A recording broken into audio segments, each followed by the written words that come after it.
సర్కారు కొలువ అంటేనే అదొక ఆరాం జీవితం.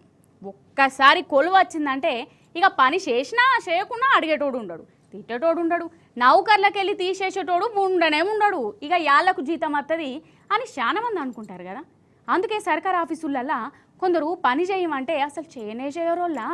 అందరు కాదు, కొందరు గురించి అంటున్నా. పని చేసినా ఒకటే చేయకున్నా ఒకటే. ఇప్పుడు నేనెందుకు ఈ పని చేయాలి, అటెన్కా నెమ్మదిగా చేస్తుంది అని అనుకునేటోళ్ళు ఉన్నారు. ఆగో గట్లా అనుకునేటోళ్ళు గీ ముచ్చట చూడాలి, చూసి తీరాలే. చూడు మరి చెప్పనా, ఫస్ట్ ఈ సాహసం చూడుర్రి.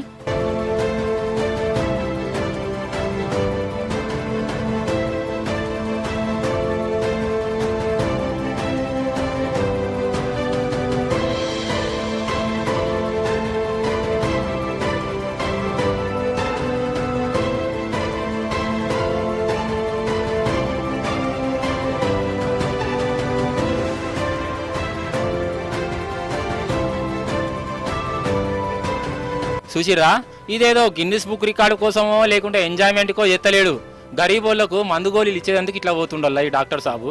అరే అవ్వంటే అటు పశ్చిమ బెంగాల్కు మస్తు వానలు కదా, వరదలు కూడా వచ్చినాయి, కొండలు గుట్టలా ఇరిగి పడ్డాయి, తొవ్వలు బంద్ అయిపోయినాయి, బండల మీద పడి కొందరు చచ్చిపోయారు కూడా పాపం. ఇక ఇంకా కొందరికి మస్తు దెబ్బలు తాకినాయి. అగో వాళ్ళని కాపాడేందుకు ఈ డాక్టర్ సారు తొవ్వ లేకున్నా తొవ్వ చూసుకొని మరీ ఇట్లా పోతుండు. నిజంగా గ్రేట్ కదా అసలు. నాకేంది చేత్తేంది చెయ్యకుంటేంది నాదేం పోతాంది అని అస్సలు అనుకోలే. డాక్టర్లు అంటే దేవుళ్ళు అన్న మాటను 100కి 100 వాళ్ళు నిజం చేసిండు. ఈయన పానం అడ్డం పెట్టి జనం బాణం కాపాడిండు.